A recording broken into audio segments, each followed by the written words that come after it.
Hello students,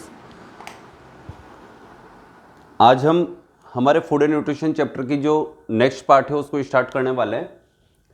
हमने अभी तक 6 प्रकार का फूड पढ़ा है, जिसमें सबसे पहले लिया था कार्बोहाइड्रेट, सेकंड नंबर पे लिया था हमने वसा ऑब्लिक लिपिड, तीसरे नंबर पर प्रोटीन जो आज अपन स्टार्ट करने वाले हैं, इसके बाद विटामिन्स, खनिज लवण मीन्स मिनरल्स, और लास्ट में लेंगे अपन वाटर जल। कार्बोहाइड्रेट हमारा कंप्लीट हो चुका है, वसा हमारा कंप्लीट हो चुका है, और ये दोनों वही मुख्य बल्लेबाज हैं या मुख्य जिम्मेदारी रखने वाले जो मानव शरीर को सर्वाधिक ऊर्जा प्रदान करते हैं। और इन दोनों में भी मानव शरीर को सर्वाधिक ऊर्जा कौन प्रदान करता है? कार्बोहाइड्रेट। लेकिन अगर प्रति ग्राम की बात करें कि इन दोनों में से प्रति ग्राम सर्वाधिक ऊर्जा कौन देता है, तो हम राइट आंसर देंगे वसा या लिपिड। आज हमारा नेक्स्ट टॉपिक है प्रोटीन, और इसके बारे में हमने पढ़ा था कि यह भी मानव शरीर को ऊर्जा प्रदान करने का कार्य करता है, लेकिन ऊर्जा प्रदान करना इसका मुख्य कार्य नहीं है। तो फिर इसका मुख्य कार्य क्या था? शारीरिक वृद्धि और शारीरिक मरम्मत करना। फिलहाल हम इसकी डेफिनेशन देख लेते हैं।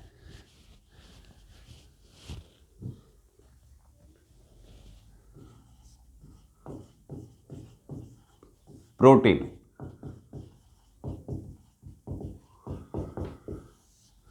सबसे पहले देखो, प्रोटीन शब्द ये कई बार पूछा हुआ प्रश्न है। प्रोटीन शब्द किसने दिया था? प्रोटीन शब्द जेब बर्जीलियस नामक वैज्ञानिक ने दिया था।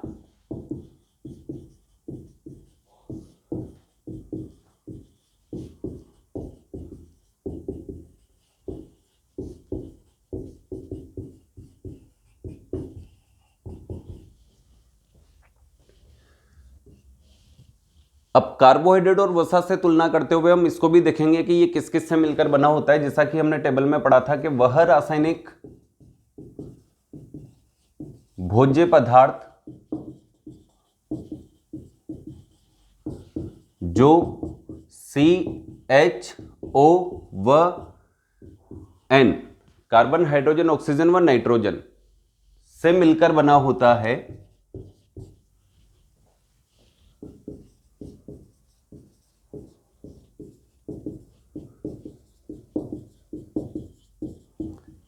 प्रोटीन कहलाता है।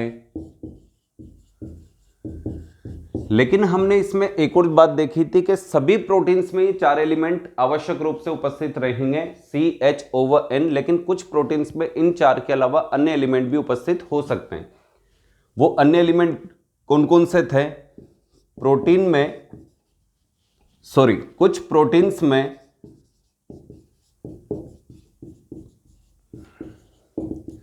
CHON के अतिरिक्त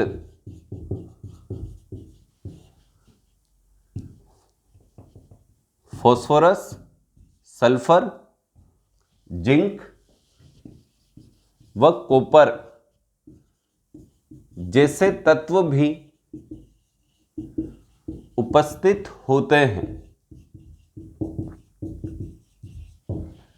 फाइनली इसका कंपोजिशन हो गया, 4 एलिमेंट से मिलकर बना होता है। लेकिन कुछ प्रोटीन्स 4 के अतिरिक्त एलिमेंट भी रखते हैं, जैसे फास्फोरस हो गया, सल्फर हो गया, जिंक हो गया और कॉपर हो चुका है। नेक्स्ट है हमारे पास इसका मुख्य कार्य क्या है। कार्बोहाइड्रेट और वसा के लिए हमने लिखा था कि उन दोनों का मुख्य कार्य मानव शरीर को ऊर्जा प्रदान करना था, लेकिन हमें अच्छे से पता है कि प्रोटीन मानव शरीर को ऊर्जा देता है, लेकिन ये इसका मुख्य कार्य नहीं है। इसका मुख्य कार्य है शारीरिक वृद्धि और शारीरिक मरम्मत करना। कई कंपटीशन में प्रश्न पूछा जा चुका है। इसका मुख्य कार्य मानव शरीर, सजीव भी लिख सकते हैं आप, सजीव अथवा मानव शरीर में शारीरिक वृद्धि व शारीरिक मरम्मत, यानी बॉडी की ग्रोथ एंड बॉडी की रिपेयरिंग, मरम्मत करना है। ये बात मैं आपको पहले भी समझा चुका था कि जब हम पैदा हुए थे इतने से थे, आज हम इतने बड़े हो गए, इसका मतलब हमारे शरीर की क्या हो गई? ग्रोथ।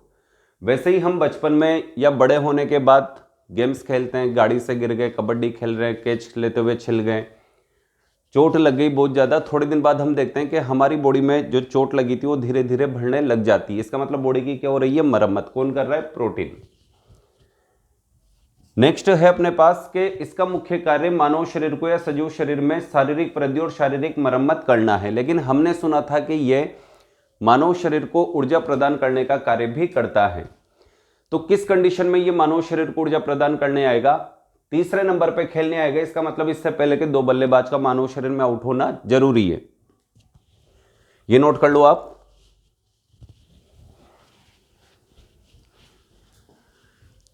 अब 2 बल्लेबाज को आउट करना है। एक बल्लेबाज को तो हमने आउट किया था व्रत और उपवास रखकर। अब दूसरा बल्लेबाज भी आउट होना चाहिए, तब जाके प्रोटीन तीसरे नंबर पर खेलने आएगा, एनर्जी देने आएगा। तो बात आती है कि ये दूसरा बल्लेबाज यानी दोनों बल्लेबाज किस प्रकार से हमारी बॉडी से आउट होंगे। हमारी बॉडी में हमने भोजन लिया, कार्बोहाइड्रेट, लिपिड और प्रोटीन तीनों हमारी बॉडी में पहुंच चुके हैं। अगर तीनों प्रेजेंट है तो हमारी बॉडी को निरंतर एनर्जी देने का काम कौन करेगा, कार्बोहाइड्रेट। लेकिन हम दिन भर भूखे रहे या व्रत और उपवास कर लिया तो कार्बोहाइड्रेट का मतलब मैंने आपको बताया था रोटी सब्जी, उस दिन हम अन्न जल का त्याग कर देते हैं। इसका मतलब हमारी बॉडी में कार्बोहाइड्रेट की क्या हो जाती है, कमी। और जब कार्बोहाइड्रेट बेहद कम हो जाता है तो उस कंडीशन में एनर्जी देने का काम कौन करने लग जाती है, लिपिड। लेकिन आज हम लिपिड को भी आउट करने वाले हैं। तो लिपिड किस दिन आउट होगा, ये भूख हड़ताल जैसी कंडीशन में आउट हो जाता है।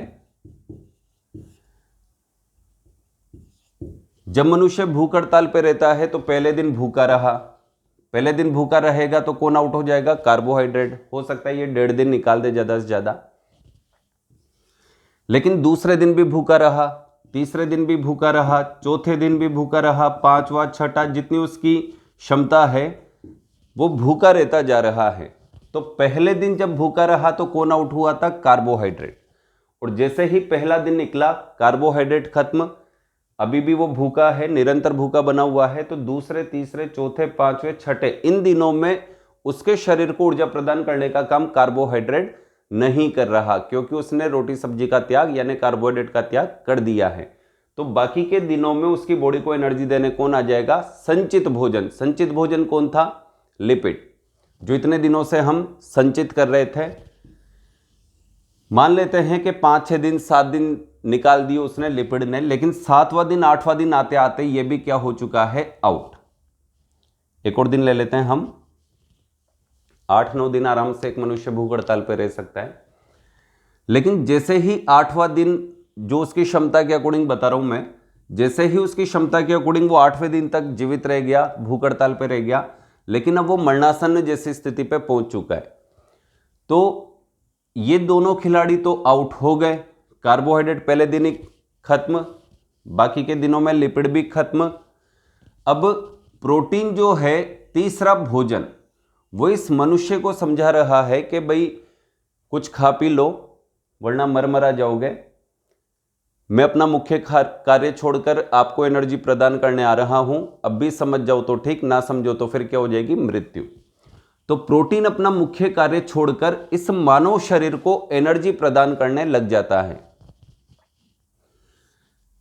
अब इस दौरान तक भी अगर ये मनुष्य कुछ खा पी के अपना भूख हड़ताल को तोड़ देता है तो अच्छी बात है, और नहीं तोड़ता है तो फिर चौथा ऐसा कोई फूड नहीं है जो मानव शरीर को ऊर्जा प्रदान करने का कार्य करने लग जाए। यानी सबसे पहले कार्बोहाइड्रेट, ये आउट हुआ, लिपिड और ये भी आउट हुआ, तो फिर अपना मुख्य कार्य यानी शारीरिक वृद्धि और शारीरिक मरम्मत का कार्य छोड़कर प्रोटीन मानव शरीर को क्या प्रदान करने लग जाता है, एनर्जी। लेकिन अगर ये भी आउट हो गया तो फाइनली उसकी क्या हो जाएगी, डेथ, क्योंकि इन 3 के अलावा चौथा ऐसा कोई फूड नहीं है जो इस शरीर को ऊर्जा प्रदान करने का कार्य करने लग जाए। तो नेक्स्ट पॉइंट हम लिखेंगे, भूख हड़ताल की स्थिति में, ये लिख दिया हमने,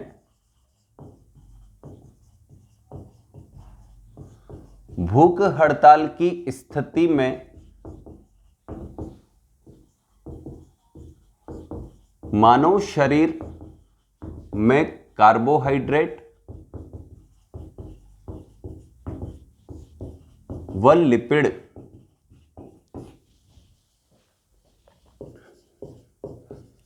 की अत्यधिक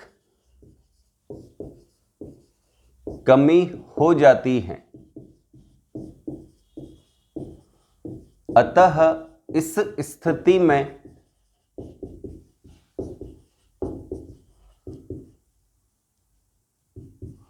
मानव शरीर को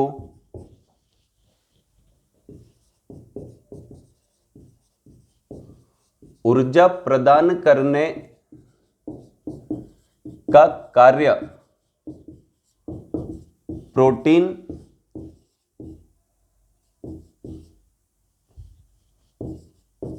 करने लग जाती है। चलो ठीक है, कैसे भी सही, लेकिन बेचारी टाइम पे आ गई। प्रोटीन और मानव शरीर को आखिरी क्षणों में, यानी जो उसके भूख हड़ताल के अंतिम दिन चल रहे हैं, हो सकता है वो मर भी जाए, आखिरी क्षणों में ये उसको एनर्जी प्रदान करने आ गई। अब बात आती है कि अगर ये एनर्जी प्रदान करने लग जाती है, एनर्जी प्रदान करती है, तो इसके प्रति ग्राम से मानव शरीर को कितनी एनर्जी प्राप्त हो जाती है। तो 1 ग्राम प्रोटीन के पूर्ण ऑक्सीकरण से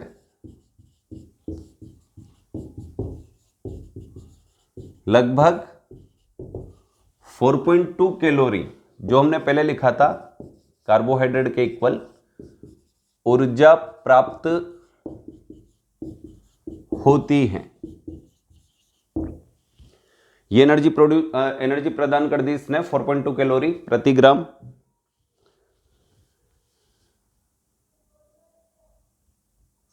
अब हमारे पास नेक्स्ट प्रश्न आता है कि 2-3 पॉइंट और हैं जो खास खास हम देख लेते हैं।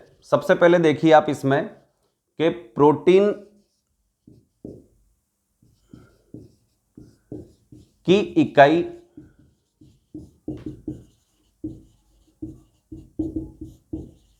अमीनो अम्ल कहलाती है। प्रोटीन की इकाई किसे कहते हैं? अमीनो एसिड्स को। लेकिन हमारे शरीर के लिए अगर पूछा जाए कि मानव शरीर के लिए अति आवश्यक अमीनो अम्ल की संख्या कितनी होती है, तो वो होती है 20। मानव शरीर के लिए अति आवश्यक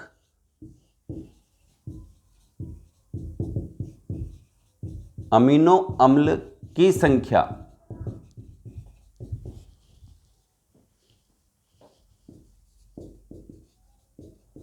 लगभग 20, वर्तमान में ये 22 हो चुकी है, लेकिन बुक्स में अभी भी 20 आता है, तो मैं 20 ही लिखता हूं। लगभग 20 होती है, लगभग भी हटा देते हैं अपन। अमीनो अम्ल की संख्या 20 होती है। अब मानव शरीर के लिए जो अमीनो अम्ल आवश्यक है उनकी संख्या टोटल 20 है, अति आवश्यक हैं ये। लेकिन एक खासियत क्या होती है हमारे शरीर की कि इन 20 अमीनो एसिड्स में से 10 अमीनो एसिड्स हमारी बॉडी के अंदर बन जाते हैं और बाकी के 10 को हमें बाहर से भोजन के रूप में उपयोग में लेना पड़ता है। यहां तक नोट कीजिए।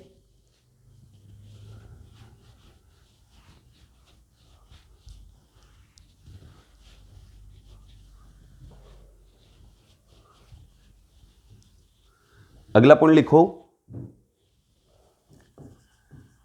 इन 20 में से 10 अमीनो अम्ल का निर्माण मानव शरीर में हो जाता है।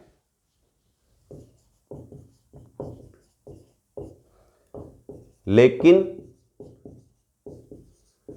शेष 10 अमीनो अम्ल को मनुष्य द्वारा भोजन के रूप में ग्रहण करना पड़ता है। यहां हमने लिखा है कि 20 अमीनो अम्ल अति आवश्यक होते हैं, जिसमें से 10 अमीनो अम्ल मानव शरीर के अंदर बन जाते हैं, लेकिन 10 अमीनो अम्ल मानव शरीर, शेष 10 अमीनो अम्ल जो मानव शरीर के अंदर नहीं बनते, उन्हें बाहर से भोजन के रूप में उपयोग में लेना पड़ता है। लेकिन इसका मतलब ये नहीं हुआ कि 10 अमीनो अम्ल अगर मानव शरीर में बन गए तो हम इन्हें बाहर से बिल्कुल भी नहीं खाएंगे, ऐसा नहीं है, बाहर से भी आप इनका उपयोग कर सकते हो।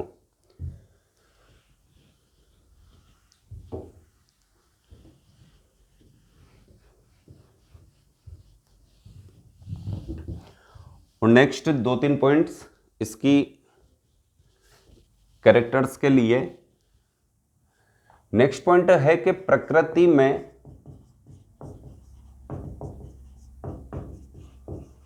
प्रोटीन की सर्वाधिक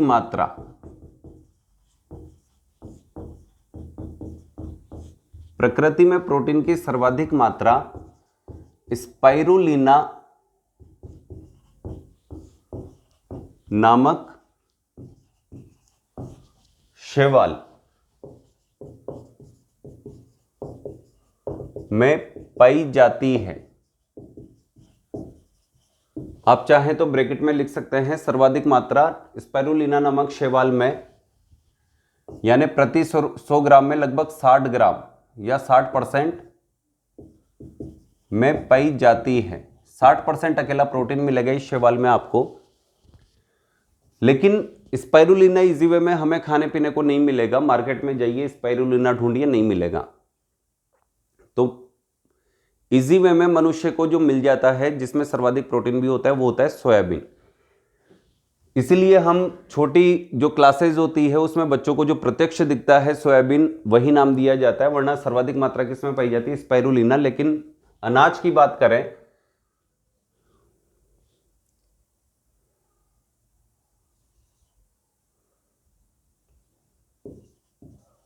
मनुष्य प्रोटीन की सर्वाधिक मात्रा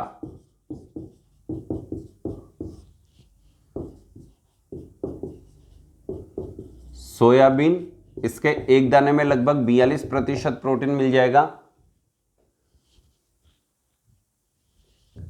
चलो एक पॉइंट लिखा देता हूं मैं इससे पहले कि दाल जो होती है, जो हम शुरू से पढ़ रहे हैं, रोटी सब्जी का मतलब कार्बोहाइड्रेट, तेल और घी का मतलब वसा और दाल का मतलब प्रोटीन। तो दाल प्रोटीन के अच्छे स्रोत हैं। जो मैं आपको बता रहा हूं कि स्पाइरुलिना हमें इजी वे में खाने पीने को नहीं मिलेगा, मार्केट में नहीं मिल पाएगा, तो हम प्रोटीन के लिए सबसे ज्यादा किसको यूज में लेते हैं? दाल को। तो दाल प्रोटीन के अच्छे स्रोत हैं। अब बात आती है कि दालों में भी सर्वाधिक प्रोटीन किसमें? तो दालों में प्रोटीन की सर्वाधिक मात्रा, ऐसे लिखेंगे अपन, दालों में प्रोटीन की सर्वाधिक मात्रा सोयाबीन,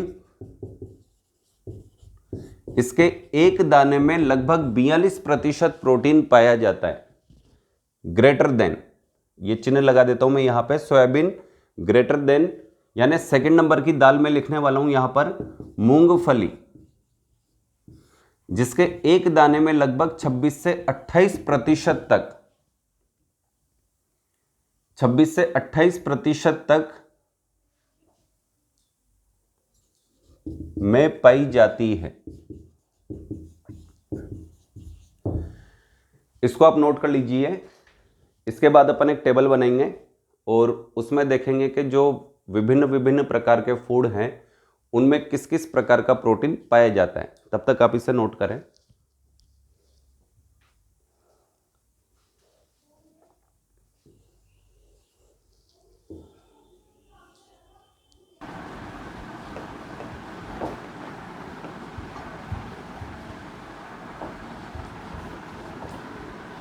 अब हम एक महत्वपूर्ण सी टेबल बना लेते हैं जिसमें कुछ प्रमुख खाद्य पदार्थ होंगे और उनमें उपस्थित प्रोटीन कौन कौन से हैं वो हम देख लेते हैं। सबसे पहले क्रम संख्या,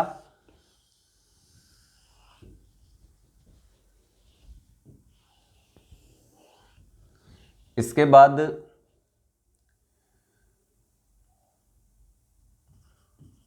पदार्थ अथवा संरचना, कोई पदार्थ भी ले सकते हैं, कोई स्ट्रक्चर भी ले सकते हैं हम। देन प्रोटीन, सबसे पहले हमने लिया त्वचा, स्किन, व इसके व्युत्पन्न, जैसे व्युत्पन्न का मतलब होता है डेरिवेटिव्स, जिनका निर्माण त्वचा से ही हुआ है, स्किन से ही हुआ है, यानी वो त्वचा से ही उत्पत्ति लेते हैं, जैसे हमारे नाखून, हमारे बाल, पशुओं में सींग, खुर आदि। जैसे रोम अथवा बाल, नाखून व पशुओं में सींग व खुर।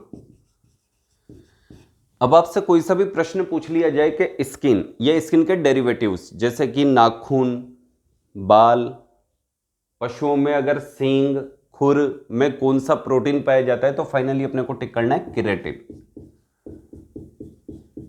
कभी आप भूल भी जाओ तो स्किन से याद रख लेना, स्किन के बीच में की आता है और इसी से केराटिन, क्योंकि एक और प्रोटीन होता है जिसका नाम है केरोटिन।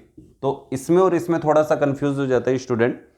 तो त्वचा से संबंधित जब भी पूछे जाए तो स्किन में की आ रहा है केराटिन। अब नेक्स्ट हमने लिखा है केरोटिन, तो इसको भी देख लेते हैं ये किस में पाया जाता है। तो गाजर में अगर प्रोटीन पूछा जाए कि गाजर में किस प्रकार का प्रोटीन पाया जाता है, तो अपने को नाम लिखना है केरोटिन। और इसी केरोटिन से, इस बीटा केरोटिन से ही विटामिन ए का निर्माण होता है। अतः इसे विटामिन ए का पूर्वज कहा जाता है। यानी गाजर में विटामिन ए सर्वाधिक मात्रा में पाया जाता है, तो विटामिन ए की जो उत्पत्ति होती है उस विटामिन की वो एक प्रोटीन से होती है जिसका नाम है बीटा कैरोटीन। इसलिए बीटा कैरोटीन विटामिन ए का क्या हुआ, पेरेंट, मीन्स पूर्वज। तो जब भी आपसे प्रश्न पूछ लिया जाए विटामिन ए का निर्माण किस प्रोटीन से होता है, कैरोटीन से, या विटामिन ए का पूर्वज कौन है, तो कैरोटीन। यहां पे कार्य लिख सकते हैं अपन, कार्य यह संरचना, मजबूती व आधार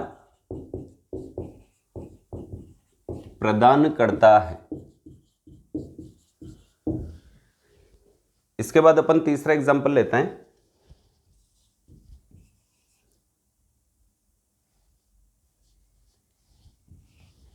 दूध, लेकिन दूध को भी इस बार दो भागों में डिवाइड कर देते हैं अपन। गाय का दूध,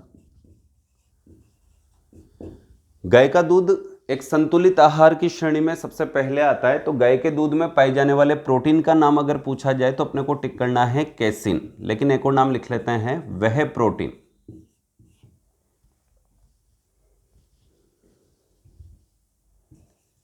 यह मानसिक व शारीरिक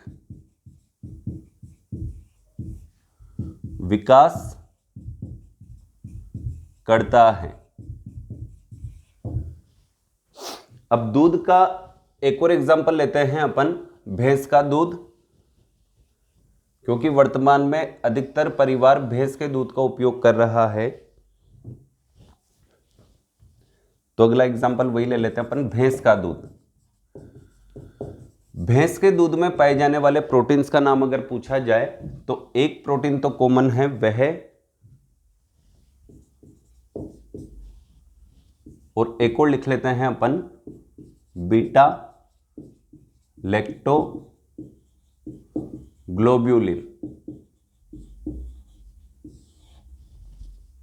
और यह भी क्या कार्य करता है,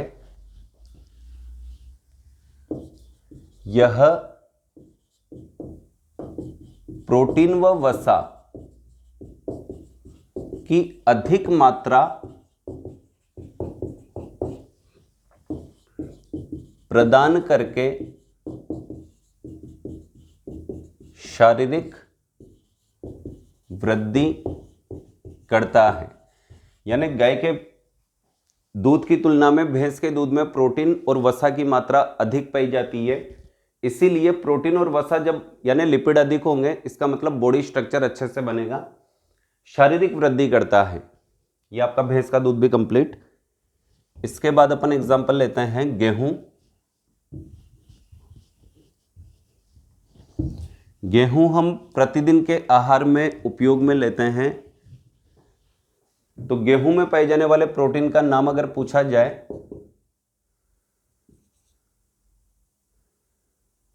चलो इससे पहले एक एग्जांपल लेते हैं अपन, मुर्गी का अंडा। दूध, मुर्गी का अंडा,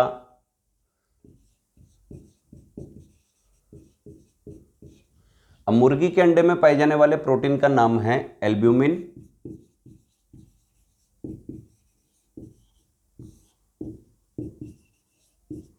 विटेलाइन व विटेलाइन। ये सबसे प्रमुख रूप से पाए जाने वाले प्रोटीन हैं, लेकिन इनके अलावा अन्य प्रोटीन्स भी पाए जाते हैं जो अपन दूध, अंडा और कुछ फ्रूट्स में पाए जाने वाले विभिन्न प्रकार के भोज्य पदार्थ नामक टॉपिक में आगे देखेंगे। मुर्गी का अंडा यह मुख्यतः प्रोटीन के लिए उपयोग में लिया जाता है। इसके बाद है 6 नंबर पे अपने पास एग्जाम्पल के रूप में गेहूं। गेहूं में पाए जाने वाले प्रोटीन का नाम है ग्लूटेन,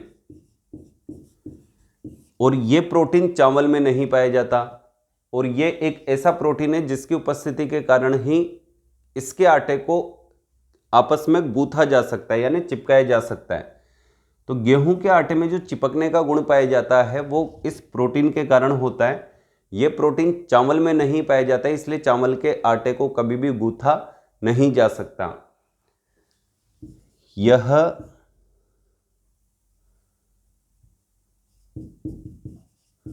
गेहूं के आटे में च्युइंगम जैसा गुण प्रदान करता है।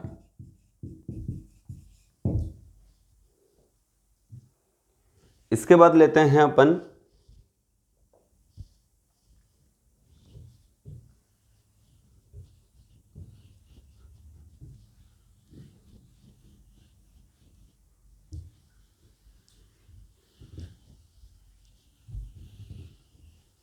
ये भी नोट कर लो।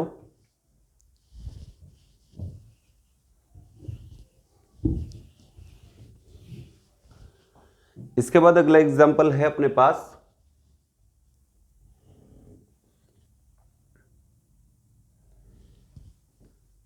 नेक्स्ट नंबर लिख लेना जो भी चल रहा है अपने पास। सबसे पहले अपन ने लिया था स्किन, उसके बाद लिया था अपन ने गाजर, गाजर के बाद लिया था अपन ने दूध, दूध को भी 2 भागों में डिवाइड किया, गाय का दूध, भैंस का दूध। उसके बाद लिया अपन ने अंडा, और 6 नंबर पे लिया गेहूं। 7 नंबर पे लिखने वाले हैं अपन अस्थि, मानव अस्थि। अस्थि का मतलब बोन। अच्छा, मानव अस्थि या अस्थि में पाए जाने वाले प्रोटीन का नाम पूछे तो अपने को लिखना है ओसिन या ओस्टिन। इस प्रोटीन की उपस्थिति के कारण ही स्टडी ऑफ बोन ओस्टियोलॉजी कहलाती है। क्या कार्य करता है यह अस्थियों को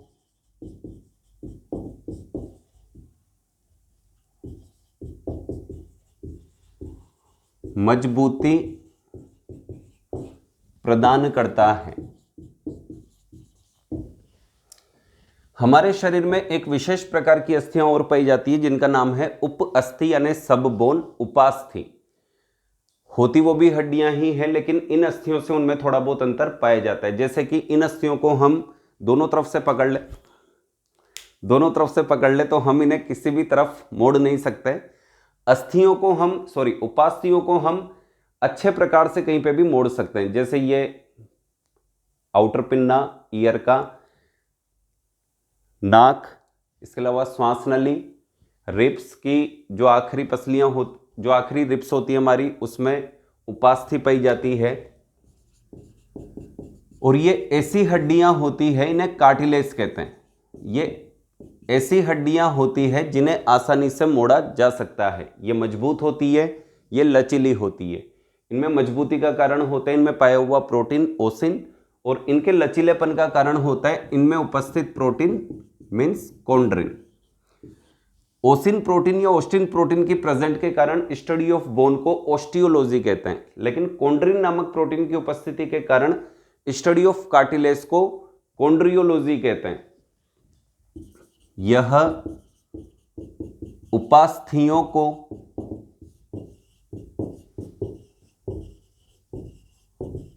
लचीलेपन यानी फ्लेक्सिबिलिटी का गुण प्रदान करता है।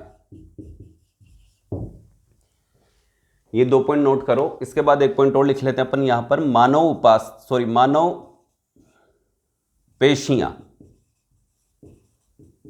जो मनुष्य की मसल्स होती है उसमें सर्वाधिक मात्रा में जो प्रोटीन पाया जाता है, यानी मानव शरीर में सर्वाधिक मात्रा में पाए जाने वाला प्रोटीन है कोलेजन।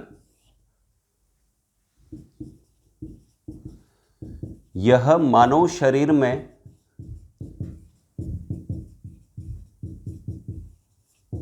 सर्वाधिक मात्रा में पाया जाने वाला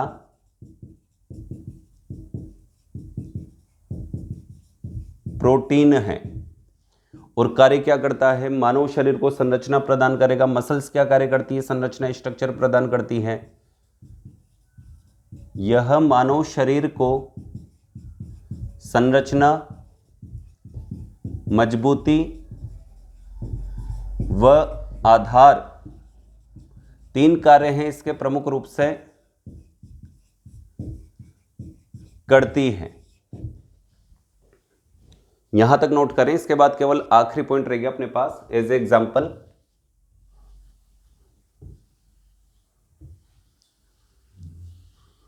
और वो है मानव रक्त।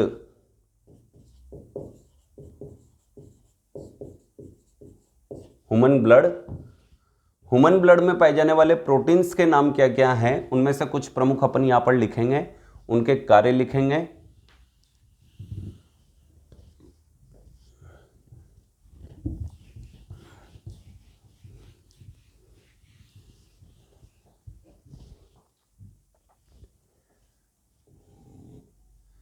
Human blood. ह्यूमन ब्लड में पाए जाने वाले पहले प्रोटीन का नाम मैं यहां पे लिख देता हूं, प्रोथ्रोम्बिन। ये पहला प्रोटीन है। क्या कार्य करता है? जब मानव शरीर को चोट लग जाती तो हम देखते हैं कि कुछ दिनों बाद वहां पर एक क्लोट बन जाता है, थक्का जिसे कहते हैं अपन।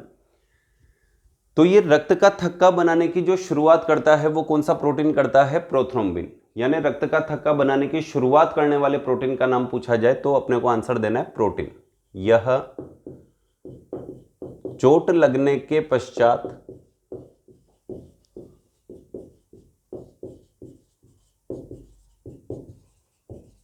रक्त का थक्का यानी ब्लड क्लोटिंग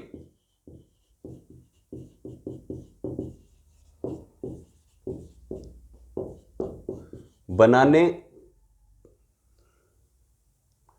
की शुरुआत करता है।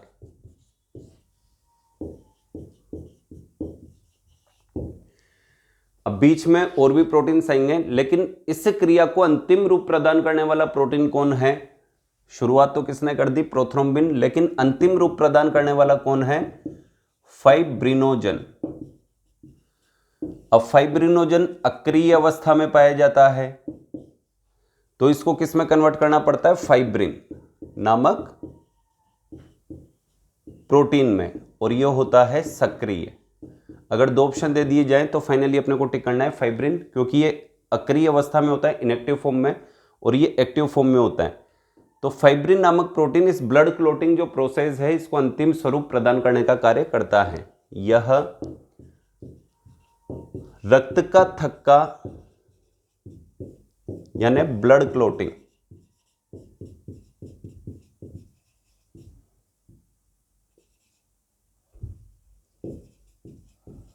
बनने की प्रक्रिया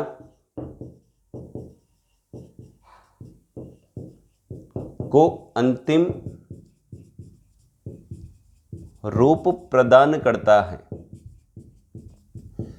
आपने देखा होगा जहां पे भी चोट लगती है, मान लेते हैं ये आपका हाथ है, यहां पे चोट लगी तो यहां पे पपड़ी सी आ जाती है, खरोट सा आ जाता है ब्लैक ब्लैक कलर का, इसी को कहते हैं फाइब्रिन नामक प्रोटीन, जो यहां पर पट्टी के रूप में जमा हो जाता है और पट्टी के रूप में जमा होकर बाहर निकलने वाले ब्लड को अंदर ही रोक लेता है, यानी उस रक्त का क्या बना देता है, थक्का, क्लॉटिंग कर देता है ताकि वो बाहर की तरफ ना आए। तो मानव रक्त में पाए जाने वाले प्रोटीन अपन 4 पढ़ेंगे, लेकिन अभी 2 लिख चुके हैं अपन, एक तो प्रोथ्रोम्बिन और एक फाइब्रिन। ये रक्त का थक्का बनाने की शुरुआत करता है और ये रक्त का थक्का बनाने की प्रक्रिया को अंतिम रूप प्रदान करता है।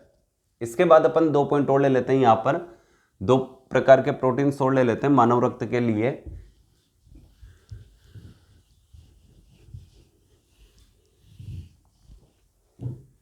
नेक्स्ट है अपने पास हीमोग्लोबिन। हीमोग्लोबिन एक प्रोटीन है और इसके लिए अपन पहला पॉइंट लिखेंगे, इसका स्वयं का रंग बैंगनी यानी वॉयलेट होता है। यह ऑक्सीजन से क्रिया करके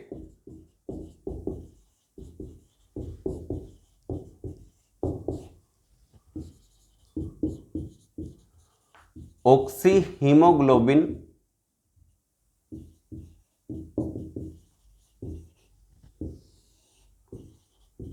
बनाता है। यह ऑक्सी हीमोग्लोबिन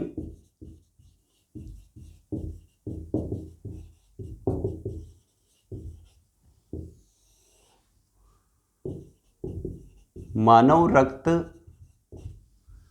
अन्य जंतु भी हो सकते हैं जिसमें रेड कलर का ब्लड होगा, इसका मतलब उनमें कौन प्रेजेंट है, हीमोग्लोबिन, लेकिन यहां ह्यूमन रेफरेंस में लिख रहा हूं मैं। यह ऑक्सी हीमोग्लोबिन मानव रक्त को गहरा लाल रंग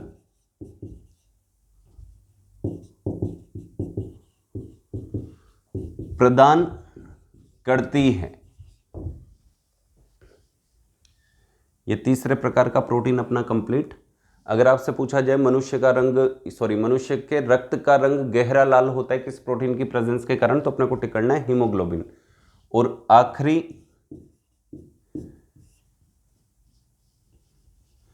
आखिरी प्रोटीन और लिख लेते हैं अपन, हिपेरिन।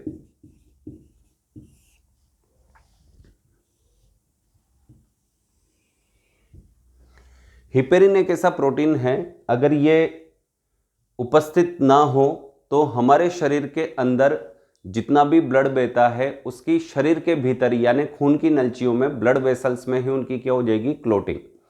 हमने अक्सर एक चीज देखी है कि ब्लड की क्लोटिंग हमेशा कब होती है, जब वो हमारे शरीर के बाहर निकलकर बहने लगता है, यानी चोट लगने पर जब ब्लड बाहर निकलता है, शरीर के बाहर निकलता है, तब ही उसकी क्लोटिंग होती है। लेकिन जब तक वो शरीर के अंदर बहता रहता है उसकी किसी भी प्रकार की क्लोटिंग नहीं होती। अगर शरीर के अंदर क्लोटिंग हो जाएगी तो ब्लड का बहना बंद हो जाएगा, और ब्लड का बहना बंद हो जाएगा तो ऑक्सीजन सप्लाई बंद हो जाएगी। ऑक्सीजन सप्लाई बंद हो जाएगी तो मानव शरीर की डेथ हो जाएगी। अब हमारे पास प्रश्न ये उठता है कि जो क्लोटिंग क्रिया मानव शरीर के बाहर हो रही है उसे अंदर होने से कौन रोकता है, तो अंदर संपन्न होने से रोकने वाला प्रोटीन है हिपेरिन। यह मानव शरीर के भीतर उपस्थित रक्त वाहिनियों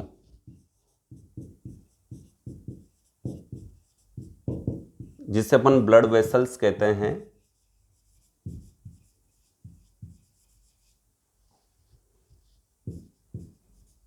में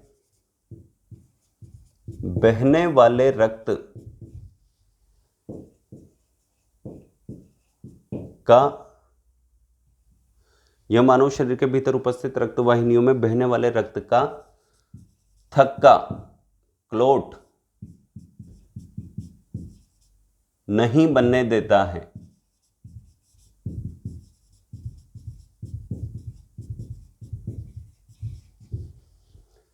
ये आपके 4 पॉइंट हो गए, यानी मानव रक्त में 4 पॉइंट हो गए प्रोटीन्स को लेकर। सबसे पहले हमने लिखा था यहां पर प्रोथ्रोम्बिन, उसके बाद लिखा था हमने फाइब्रिनोजन यानी फाइब्रिन, उसके बाद लिखा हमने हीमोग्लोबिन और उसके बाद लिख रहे हैं हिपेरिन।